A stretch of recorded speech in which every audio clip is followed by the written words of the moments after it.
The Pale Blue Eye. This is a new Netflix original film starring Christian Bale. He is playing a retired detective way back in the 1800s, and he has been tasked with solving the murder of a cadet. I like detective films. I like Christian Bale, so I had high hopes that I would enjoy this movie. Two things I like put together. But when it's a Netflix film, you really could get anything from god awful to exceptional. This falls somewhere in the middle for me. This was an okay movie. It was watchable.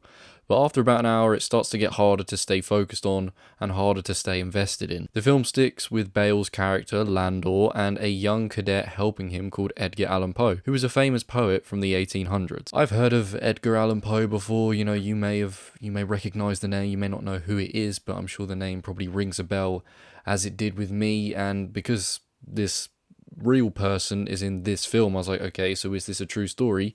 No, it's not. I looked into it, and it's just a thing that apparently people do where they take Edgar Allan Poe and they put him into fictional stories.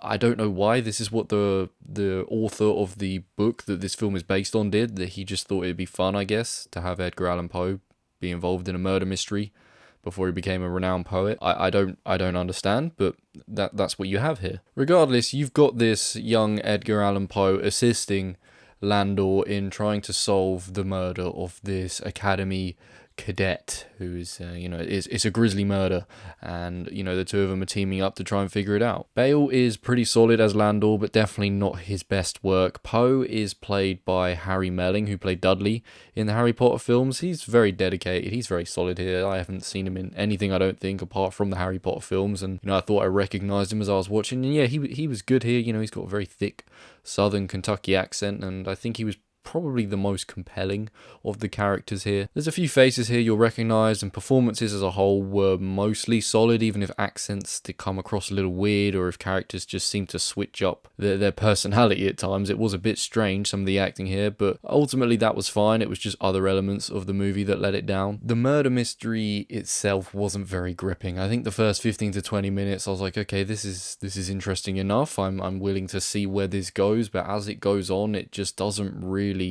excite you. It doesn't really, make you lust to find out the truth. You're just kind of tagging along, and, when you find out, you'll be like, oh, okay. But it doesn't really feel like that exciting. I also think the film can feel a bit amateurishly put together, a bit cliche. It had this formula that we've seen before where a mediocre murder mystery unfolds, and we get to a point where the case is closed, but it doesn't quite feel satisfactory. You kind of get your answer, and you're just like, oh, yeah, I suppose. But that's not the end of it. You do get a plot twist in this movie in this last 15 to 20 minutes. They throw a twist in there, and it felt like a film that wasn't really going to have a twist, but then I wasn't surprised when it did it, because obviously it wanted to add some spice to it, because I guess even they thought, oh, it's not that exciting anyway, so let's throw this twist in, or at least the original author did. But honestly, this twist, it felt like it didn't really change much of how I viewed the movie. It didn't affect much. I think if the twist was there, like it was, okay. If it wasn't there, okay. I really don't think it added much, and I don't think it took away much. I think it kind of just kept the movie at its same sort of stagnant level by the end of it. I think the layout of this film probably stopped the twist from being as effective as it could have been. I think if you give us as viewers a little bit more information, the twist becomes a little bit more sort of groundbreaking and exciting, and it allows you, while you're watching the movie, to try and piece things together before you get a reveal where you go, oh, okay. It just kind of felt like something that no one really would have predicted, and they just throw it at you. With a murder mystery, the breadcrumbs that are being left for the audience need to be pretty subtle, but then also clear enough for us to pick up on, and here I think they were either too obvious at times or just impossible to see. One last thing I want to mention is music. The soundtrack in this film, it wasn't particularly great. It was fine, but I also think it could have benefited from not having as much music.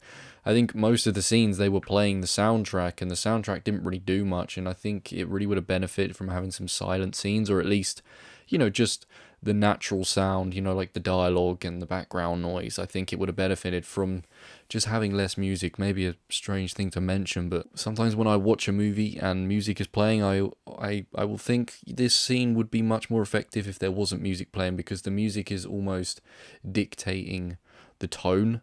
that you're meant to be feeling, and I think it stopped it from being as dark as it possibly could have been. And if they'd left the music out, I think it would have given it more of a haunting and empty feel, which I think would have elevated the movie. This film was okay, but the second half was a bit of a chore to focus on. It really was a struggle for me to just keep my eyes on the screen. I did, but it was difficult. But you know, there was some dedicated performances here, and it's not an awful movie. It's not a bad movie. If you've been waiting to watch it, I would say go ahead and watch it. But I would give The Pale Blue Eye a 6 out of 10, and in terms of the rewatchability rating, I wouldn't watch this again. It's another sort of mediocre Netflix film. They've done plenty of these in the past, and I'm sure they will continue to do so. They're just pumping stuff out left, right, and centre, and I think it's a bit of a shame for Christian Bale. He seems to be on a bit of an L streak right now. You know, he's usually just, you know, bossing it, but recently, I don't know, he's been in some pretty mediocre movies, but I don't think it's ever down to him. You know, at the end of the day, you got to get your paycheck, right? But yeah, The Pale Blue Eye, have you seen it? If you have, let me know what you think about it. Thank you for watching, and I'll see you in the next one. Bye bye.